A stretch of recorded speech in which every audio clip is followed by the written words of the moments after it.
Hello all, welcome to this video on Network Programming Lab. Today I'll be talking about networking commands and network configuration files used in Linux. To begin with, Linux networking commands are used extensively to inspect, analyze, maintain and troubleshoot the networks connected to the system. We'll begin by discussing different commands present here. The first one is netstat. It is a tool that is used for printing network connections, routing tables, interface statistics, and multicast memberships. This utility is a part of the nettool package. Now we'll see the different types of implementations for netstat. The first one is netstat-a. Now this will list all the ports and connections regardless of their state or protocol. Now this is a screenshot of the output obtained. On examining it, we'll see that we have a specific section called as active Unix domain, which will list the connections that have been established within the computer between different applications, processes, and elements of the operating system. Now looking into each of these columns, the first column gives us the protocol of the socket, which is Unix. The second one is a reference count, which is the number of attached processes connected to the socket. Third one is the flags used. Since there is none, it is empty. Then we have the type of socket, which is either stream, which is a normal type of socket connection, or a seek packet, which is a sequential packet socket. Next is a state, which here is connected, which means a connection has been established and the socket is ready to receive and transmit data. Next field is inode, which is the file system inode associated with the socket. And finally, the path, which is the file system path to the socket. Now, the second implementation is netstat-l, which will return the list of only listening ports for all the protocols. Examining this output, we will see that there is another field which is called as the active internet connection. Now it will list the network connections that are established to external devices. So this section has different fields like proto, which is the protocol used by the socket, either TCP or UDP. Then there is receive queue, which is the incoming bytes that have been received and are buffered, waiting for the local process that is using this connection to read and consume them. Then there is send queue, which shows the bytes that are ready to be sent from the send queue. Then we have the local address, which is the address of the local end of the connection. Then foreign address, that is the address and port number of the remote end of the connection. And finally the state. So for UDP socket, it is usually empty, and for TCP it will be listen, which means the socket is listening for an incoming connection request. The final implementation is netstat-s, which will display the statistics for all the ports regardless of the protocol. On examining the output, we'll see that we have a separate section for each of the protocols, and they are telling us about the count of active connections, failed connections, echo messages, and the number of packets reassembled, etc. The second command we'll be seeing is ping. Now this will verify the IP level connectivity to another TCP IP computer by sending an ICMP or Internet Control Message Protocol echo request message. The receipt of corresponding echo reply message is displayed along with the round trip time. It is a primary TCP IP command that is used to troubleshoot connectivity, reachability, and name resolution. Now a simple ping command will take in only one parameter, which is the host name or the IP address. Throughout this discussion, I'll be using google.com as the host name for all of the commands. Now this is the obtained output. On seeing through it, we'll look at the name of the host whom we are pinging, its IP address, and the packet size. After that, we'll see that the ping is sending 4 echo messages each, which is the default number. Each of them will have a response time, which is in millisecond. The ping command can be stopped by pressing Ctrl+C. We get a few other statistics also at the end, which is the completion rate. That is showing how many packets managed to arrive, and we have a minimum, maximum, and average time. All these are the time it takes to get a response from the host that has been pinged from our end. Then we have a TTL value, which is the time to live. Now ping uses a numerical TTL value to attempt to reach a given host computer via the route path. This is also known as hop limit. The next command is traceroute. Now it is used to troubleshoot the network. It detects the delays and determines the pathway to the target.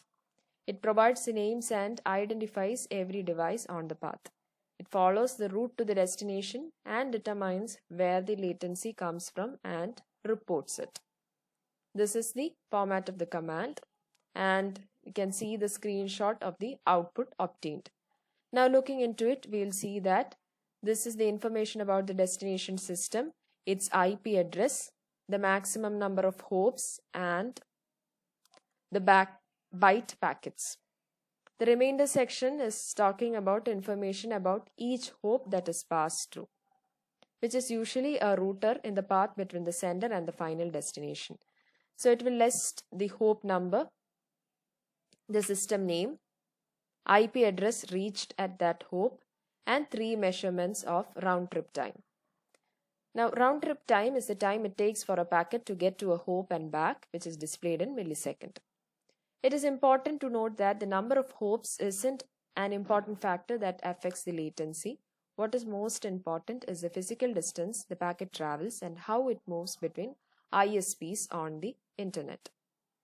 The fourth command is nslookup. It is a utility to query internet name servers interactively. It is also used to perform DNS queries and receive domain names or IP addresses or any other specific DNS records. Now let us look into how a DNS is structured. So DNS space consists of a tree data structure. Each node has a label and 0 or more resource records which hold information associated with the domain name. Now the tree subdivides into zones beginning at the root level.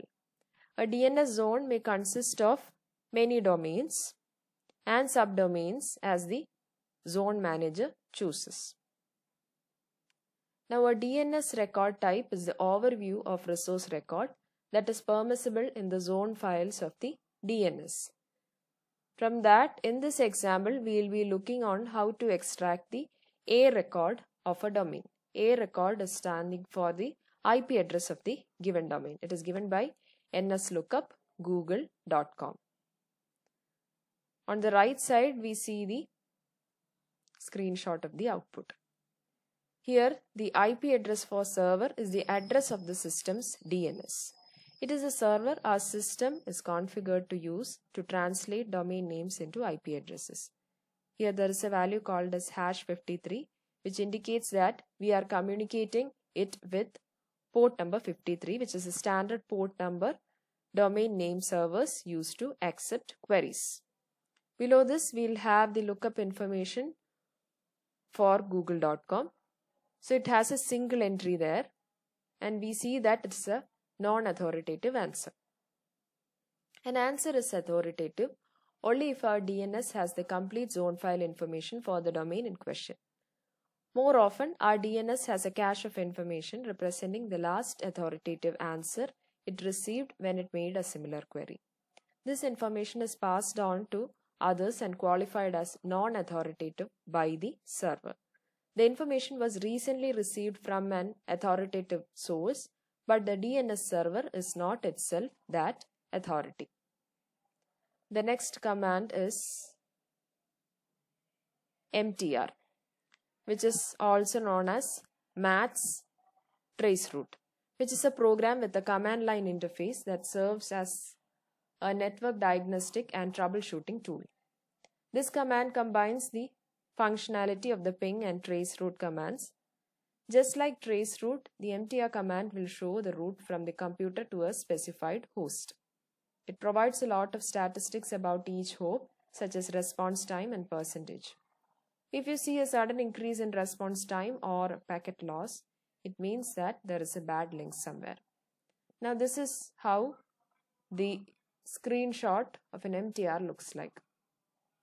It provides value for each node's which is a row of 7 columns, just loss percentage to the standard deviation. So in normal conditions, the connection is fast and smooth. There is no packet loss. So it will be shown as 0% in the loss percentage. Now the second field is sent, which means this number will increase with each sent packet. It represents the total amount of packets sent by MTR. The other columns, which is last, average, best, worst, and standard deviation, represent the statistics of round trip time of the sent packets. For example, we look into the scenario where we are sending a packet to the first node. The first node replies in 2 milliseconds. We send a second packet to the first node again. The first node replies in 4 milliseconds. So in this instance, the last field will have a value 4. On the other hand, the best field will have a value of 2, which is the fastest time. The value of worst will be 4, which is the slowest time. And finally, based on other values, the average will be 3 and the standard deviation will be 1. The next command is IP. This is used for assigning an address to a network interface or configuring network interface parameters, setting up tunnel over IP, modifying the status of the interface, deleting and setting up IP addresses and routes. Now the format of this command is IP space address. Address stands for the protocol address on a device, which is either IP or IPv6. Now this is used to display and modify protocol addresses. This is how the output looks like. You can see a number before each column, which is usually called the interface index or IF index. Now this number uniquely identifies the interface, which is followed by the interface name, which is H0 or LO. The interface name is also unique at every given moment. Then we see an interface which is MTU, which is the maximal transfer unit. This determines the maximal size of data which can be sent as a single packet over this interface. Then we have queuing discipline, which will give us the queuing algorithm used on the interface. If the value of it is no queue, which means the interface does not queue anything. Then we have the queue length, which is the default transmit queue length of the device measured in packets. Then there are certain interface flags present. The flag called up means the device is turned on and it is ready to accept packets for transmission, and it may inject into the kernel packets received from other nodes on the network. Then we have loop back, which means the interface does not communicate with other hosts. All the packets sent through it will be returned and nothing but bounced packets can be received. Then there is broadcast, which means that the device has the facility to send packets to all the hosts sharing the same link. A typical example is an Ethernet link. Then there is multicast, which is an advisory flag indicating that the interface is aware of multicasting, which is sending packets to some subset of neighboring nodes. The second line after that gives us information on the link layer addresses associated with the device. The first word here, which is either ether or loopback, defines the interface hardware type. This type determines the format and semantics of the address and is logically part of the address. Default format of the station address and the broadcast address is a sequence of hexadecimal bytes separated by column. Then there is a field called as BRD, which is broadcast. That is the address that the device will set as a destination when it sees a broadcast. Then there is INET, which is the network layer protocol, IPv4. If it is INET 6, it means it is IPv6. Then there is valid LFT, which is valid lifetime. So if you get the address through DHCP, it will mean that you will have a valid lifetime for lease on the IP address.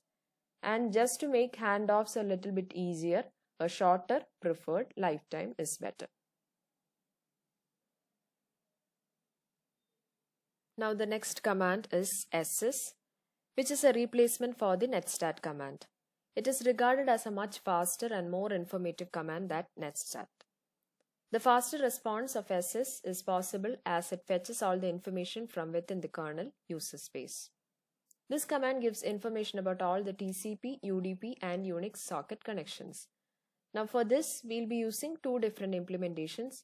The first one is SS-TA, where T stands for TCP and A stands for all the connected and listening sockets. Now this is a screenshot of the output. Looking into the details, we can see the state of the socket, which is either established or listening or unconnected. Then there is a receive queue, that is the number of received packets in the queue. Then there is a send queue, which is the number of send packets in the queue. Then there is local address colon port, which is the address of local machine and port. Then there is peer address colon port, which is the address of remote machine and the port. Then we have a second variant, which is SS-XA, where X stands for Unix sockets. So there is another field here in this output, which is the net ID. That is the type of socket. This is a Unix stream socket. Then the next command is dig. Now, dig command stands for Domain Information Grouper. This command is used in nslookup to query the DNS name server. It is also used to troubleshoot DNS related issues. It is mainly used to verify DNS mapping, host addresses and all other DNS records for a better understanding of DNS topography. Now its format will be dig space google.com, and this is the obtained output. Here the first line will give us the version of the dig command. The header section will give us information it received from the server. Flags will give us the answer format. There is a section called opt sudo section, which gives us advanced data like this is the extension system for DNS if it is used. And we have flags, which is empty now, and UDP, which will give us the UDP packet size. Then there is the question section, which displays the query type. By default, it is A, which means the internet address. Now the most important section is the answer section. Here the first column is the name of the server that is queried. The second column is the time to live, which is a set time frame after which the record is refreshed. Now the third column is the class of query, which is IN here, that is internet. The fourth column gives us the type of query, which is A, that is the address record. And the final column will give us the IP address associated with the domain name. Then we have the route command. It will display and manipulate the routing table existing for the system. A router is basically used to find the best way to send packets across a destination. Now this is the obtained output. The command is route. Now in this we have information like the destination network or the destination host. Then there is gateway address or star, which means there is none set. Then there is gen mask, which is the net mask for the destination network. If it is a default route, this will be the gateway mask. Then the possible flags are displayed, which is U, that is route is up, and G, which means use gateway. Then there is metric, which is the distance to the target, which is usually given in hops. Then there is a reference, that is number of references to this route. Then there is use, which is the count of lookups for the route, and there is interface, that is to which the packets for this route will be sent. Then there is a command called host. Now host will display the domain name for a given IP address and IP address for a given host name. It is also used to fetch DNS lookup for a DNS related query. Format will be host space google.com, and this is the information obtained. We have the address and the IPv6 address and the mail server address. Then we have ARP, which stands for Address Resolution Protocol. It is used to view and add contents to the kernel's ARP table. All the systems maintain a table of IP addresses and their corresponding MAC addresses. This table is called the ARP lookup table. When a destination is requested to connect through IP address, your router will check for the MAC address in this table. If it is cached, the table will not be used. So the command is ARP, and this is the information that is displayed. Here we have the address, which is the IPv4 address of the device. Then we have the hardware type, which is the type of link. Here it is Ethernet. Then there is hardware address, which is the MAC address of the device. Then there is flags. Here it is C, which means it's complete. Then we have a mask, which is optional, which is empty in this case. And there is an interface here, which is called the local interface. Its name here is Ethernet 0, ETH0. Next command is iftop, which is used in traffic monitoring. Now looking at a sample of how this interface looks, we can see there are resolved host names with arrows showing the source and the destination. Then we have the average data transmission rates, which is given at an interval of 2, 10 and 40 seconds. Then we have the transferred, received and total transmission rates at the bottom. And there are also figures for cumulative, average and peak values. Now for this we will be seeing two different implementations. For the first one, the implementation where we view the ports as well as the hosts is given by sudo iftop -p. We should always use iftop along with sudo permission. Now this will display all the traffic in kilo, mega or giga bits per second. Now if we want to see the same data in terms of bytes, we'll give the command as sudo iftop -b, and this is the output. Here we can see that there is capital B, showing that it is in terms of bytes.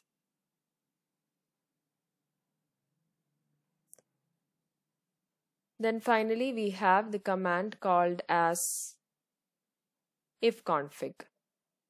Now looking into ifconfig stands for interface configurator. Now it is one of the most basic commands used in network inspection. It is used to initialize an interface, configure it with an IP address and enable or disable it. It is also used to display the root and network interface. Now the command will be ifconfig, and this is how the output will look like. Now looking into the output, we will have two sections, ETH0 and LO. Now ETH0 is the physical interface representing the Ethernet card. It is used for communication with other computers on the network and on the internet. LO is a special virtual network interface called the loopback device. It is mainly used for diagnostics and troubleshooting and to connect to servers running on local host. Now we have some interface details given here. There is a link encap, which is how packets are encapsulated for transmission. Most of them wrap packets in Ethernet frames. Then there is hardware address, which is the hardware address of the Ethernet interface. Then we have inet address, which is the IPv4 address assigned to the interface. Then there is bcast, which is broadcast address for the interface, followed by mask, which is the network mask for the interface. Then there is inet6, which is the IPv6 address assigned to the interface, followed by scope, which is the scope of IPv6 address. Link local address scope is used in local area network and is not routable. Then there is up, which indicates that the kernel modules related to the interface have been loaded and interface is activated. Then there is broadcast, which indicates that the interface is configured to handle broadcast packets, which is required for obtaining IP address via DHCP. Then there is running, which indicates that the interface is ready to accept data, followed by multicast, which indicates that the interface supports multicasting.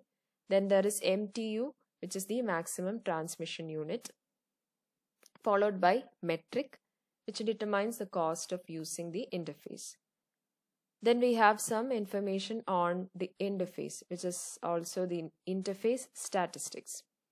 There are RX packets, which is the total number of packets received, followed by errors for RX packets, which is the total number of packets received with error, which can include 2 long frames, overflow errors, CRC errors, missed packets, etc. Then there is RX dropped, which is the number of dropped packets due to unintended VLAN tags or receiving IPv6 frames when interface is not configured for IPv6. Then there is RX overruns, which is the number of received packets that experienced FIFO overruns caused by rate at which the buffer got filled. Then there is RX frame, which is the number of misaligned frames. Same fields are available for TX packet. Instead of frame, we have a field called as carrier. So carriers is the number of packets that experienced loss of carriers. It usually happens when the link is flapping. Then there is collisions, which is the number of transmitted packets that experienced Ethernet collision. Then there is length of transmission queue, followed by RX bytes, which is the total number of bytes received over interface, and TX bytes, which is the total number of bytes transmitted over the interface. Next, we look into the network configuration files. All network configuration occur between the configured software interface and physical networking device connected to the system. First, we look into the file /etc/hosts. As your machine gets started, it will need to know the mapping of some host names to IP addresses before the DNS can be referenced. This mapping is kept in the /etc/hosts file. In the absence of a name server, any network program on your system consult this file to determine the IP address that corresponds to a host name. Now this is the content of the file.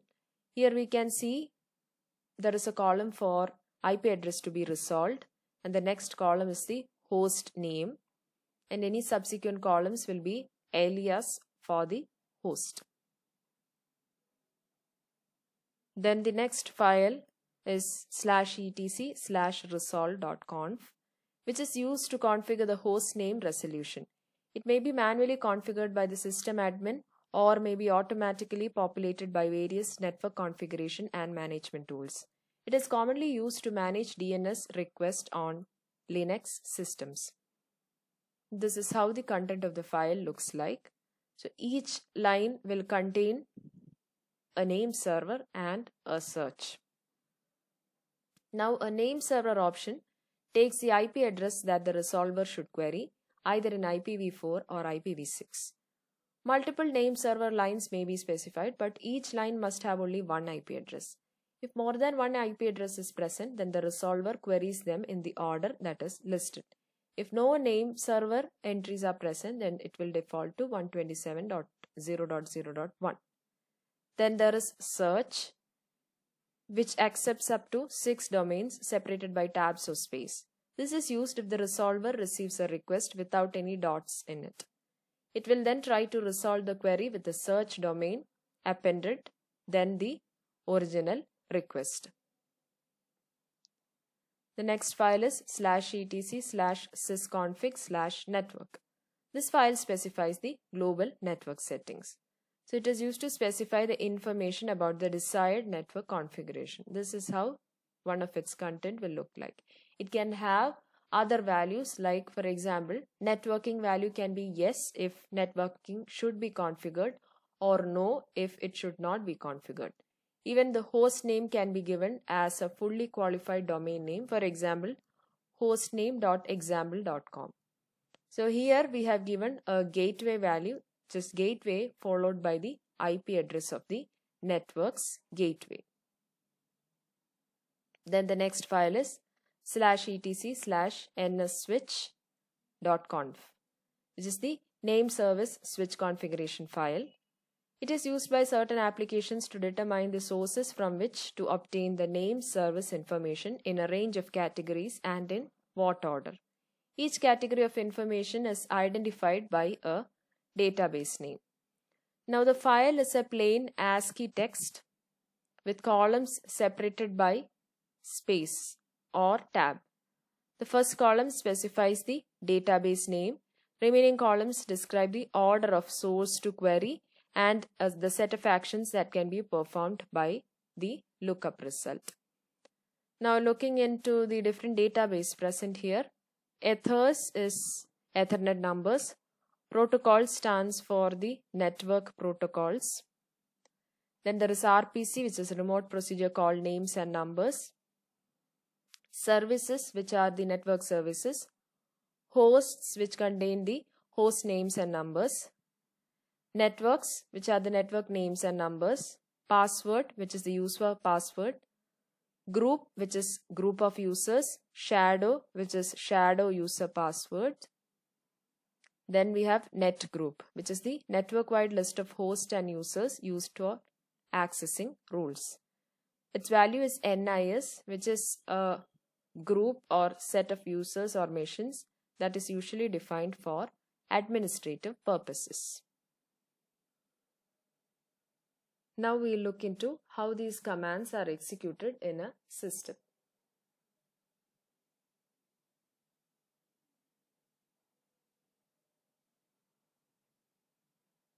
We'll begin with netstat -a. So these are the information about the socket connections that are available there. Which contain both active internet and Unix sockets. Next is netstat -l.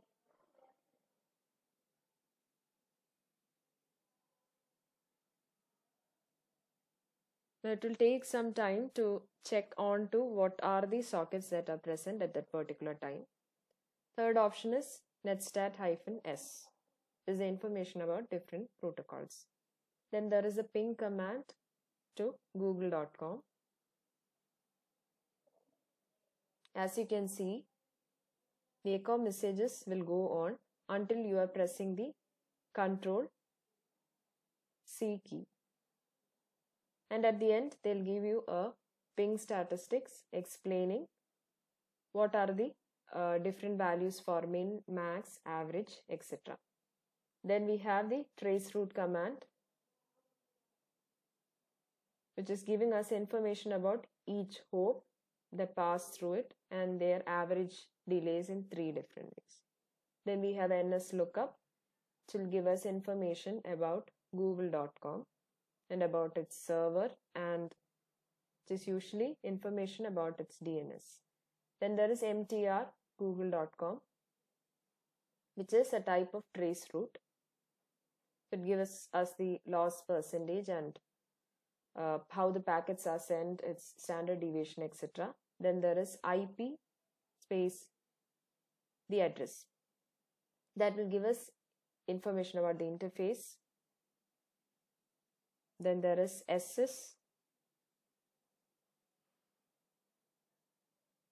which is for TCP, it is -TA, and for Unix it is XA. Then there is dig command,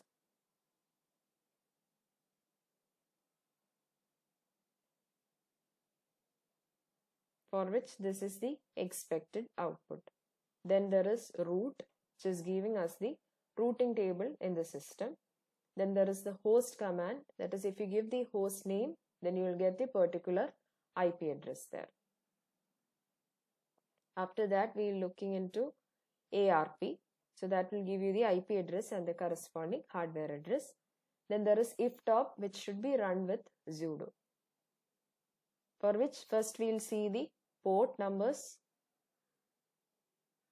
followed by which we will be seeing how it is displayed as bytes. In this case, it is shown per, that is according to bits per second. For the case where you have -b, it will be shown in terms of bytes. This is how it works.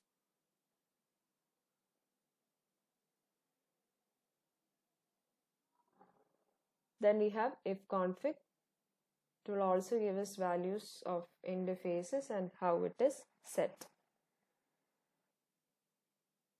Next, we'll look into a demo of seeing the values or the content of network configuration files that we discussed before.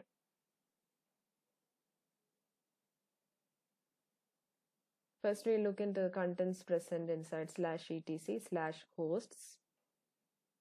These are the information.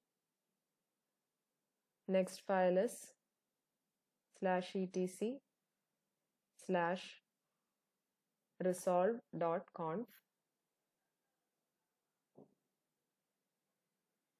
We have only 2 entries there. Then we have the final file, which is /etc/nsswitch.conf.